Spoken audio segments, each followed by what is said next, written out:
Guys, it's Sandra Miller, and we are finally here. And I hope you are too. I'm here. So, tonight I wanted to explain who I am and what I do and how I might be able to help you. Because I have 30 years experience in personal training, health coaching, teaching and training others. I've created trainings for major weight loss companies. So I've got a lot of things that I want to share. I'm going to put some things out there, and if it's something you're interested in, come hang out with us. You might learn something, or you might learn something important for somebody else. Right now, I'm a health coach, and I'm writing, blogging, podcasting. I got a lot of fun stuff coming up. So if you're not on my email list and you like this hangout and you want to be there, I'll give you a couple opportunities to do that. If you did not receive the playbook, I will give you an opportunity during the webinar to get the playbook. The playbook is going to go over everything I'm going to talk about here, and then you can take notes. It's even got a little section for you to write in because, you know, it's all about putting it on paper, and we'll talk about that.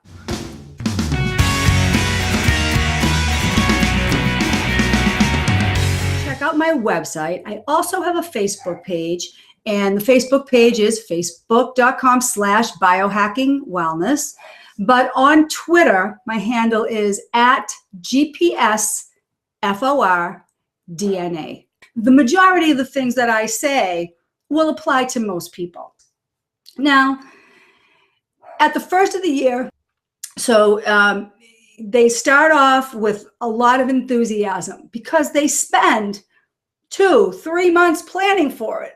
By the time October rolls around, people are thinking, it's only 3 more months till January. That kind of thinking right there is a little problematic.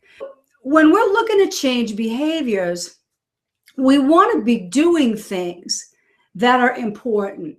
And in my behavior change toolkit, it's going to give you 7 golden rules that you don't want to break when you're trying to change habits.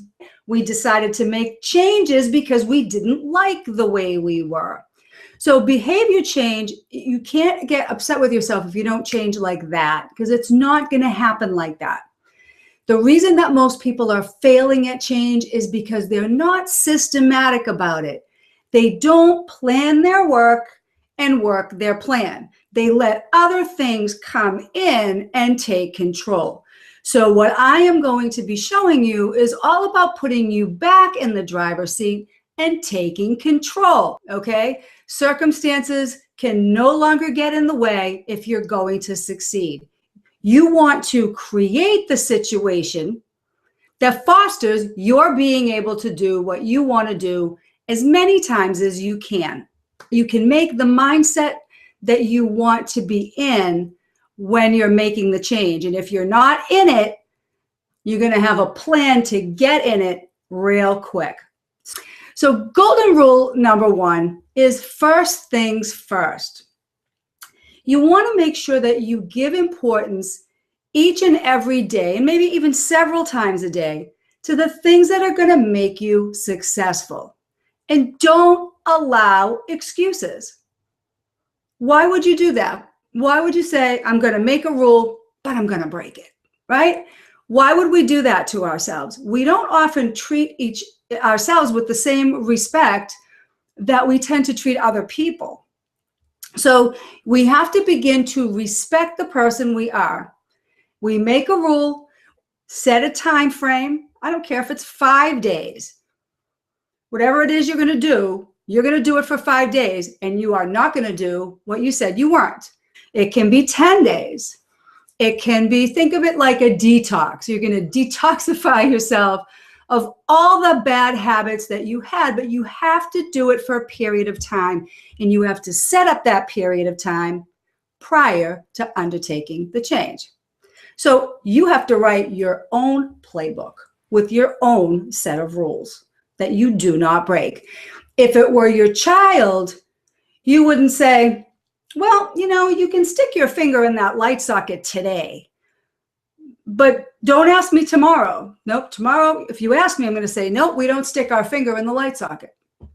So understand that everything you speak, Everything you do, every thought you have is part of who you are today and how you view the world. And it's all about your perception of everything that's going to help make or break the change. So when we put the rules into effect, we are pretty much changing our perception and changing our own mind.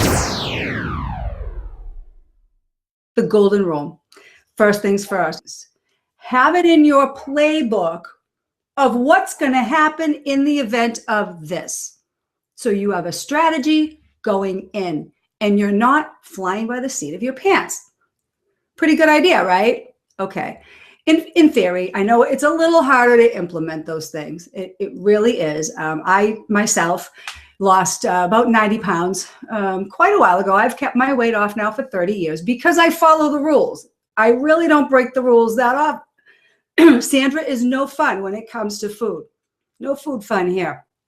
So weight loss is going to naturally follow when you are consistent with putting things in place and following the program that you set up for yourself. Now, I have a little thing that made it so much easier for me. I talk about it with my clients. Some of them look at me like I'm crazy, but eventually if they do it, they will never stop doing it, or most likely not stop doing it if they're really serious about not just getting to a goal. We can all lose 30 pounds. I lost 40, 50 pounds 4 or 5 times before I actually changed my habits and stopped going on programs and made that switch.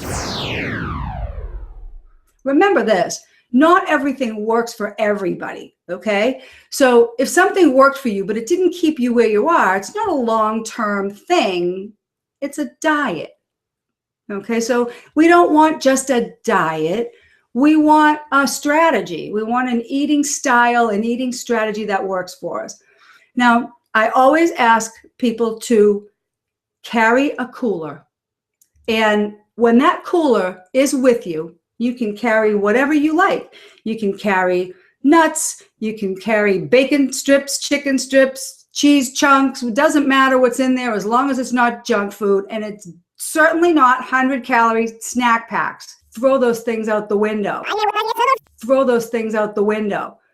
It's 100 calories of sugar as opposed to what? But it's still not a healthy snack. Pack that cooler with the most raw live food that you can. Try to include, if nothing else, a little bit of fat and a little bit of protein. So it could be something like a small chunk of chicken, turkey, beef, whatever. I've been known to eat a burger partially cold if I'm that hungry and it's my food. I don't have a problem with that. But whatever it is that's going to keep you successful. So when that thing happens, maybe that you get, involved in a night out and your plan doesn't work the way you wanted it to, you pull out your plan B. You stuff that meat and cheese down your throat slowly. Make sure you chew, but get that into you so that there's not hunger. You're sustained for a long while. And then if you want to do something that you shouldn't do, it's not the food. It's something going on in your mind. It's some association, relationship, whatever, okay? And that's what we have to find. I call it kicking up some dirt. So a lot of the stuff that I do is about kicking up some dirt with yourself. It's thought-provoking questions that get you to think about what you really want. Be prepared if you want to succeed. It's just so much easier to do what you want to do when you plan for things that might come up. I really always love the saying, if you want to wake up with satisfaction, you got to go to bed with dedication.